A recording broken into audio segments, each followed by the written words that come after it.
day mga kasari, mga ka-feelinggera, mga ka-inggitera. So ngayon naman, dahil alam niyo naman, free time tayo, bakante tayo. So ang gagawin natin, anong ginagawa natin pagka vacant time? Anong ginagawa natin? Nagre-repack tayo. So ano nga re-repack natin ngayon? Hulaan nyo, ting ting ting ting ting. Eto siya! Di yung mahulaan, no?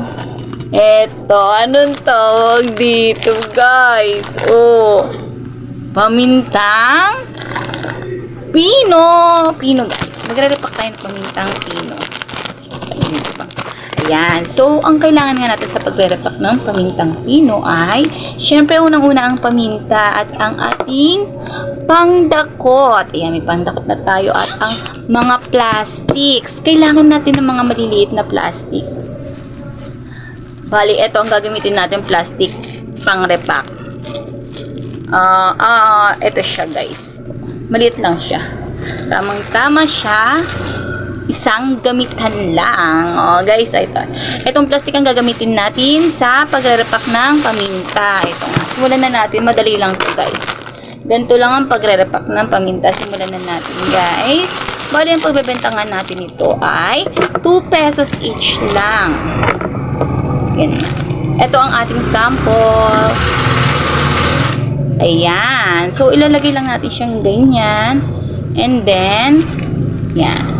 Makakagawa na tayo ng pang 2 pesos, guys. Then, paano natin siya ilalak? Pwede natin gamitan ng stapler. Pero for now, gagamitan ko siya ng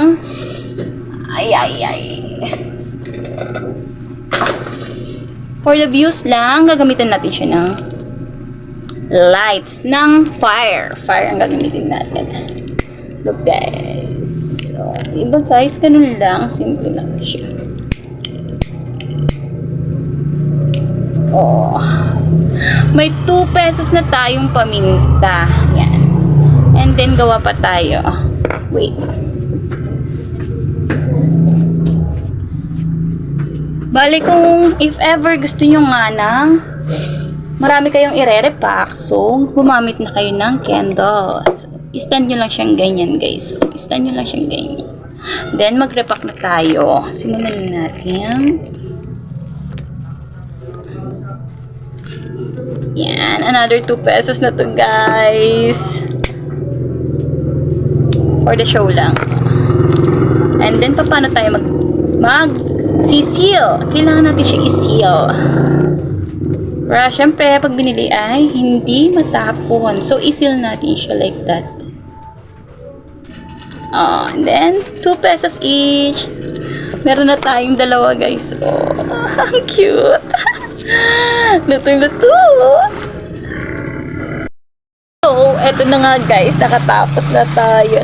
Natapos na natin yung isang pack. At eto nga yung mga nagawa natin. Tingnan nyo. Dami. Guys, ang dami. Oh.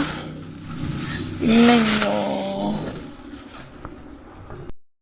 Ito na nga, guys. Ang dami nating nagawa sa isang pack ng paminta.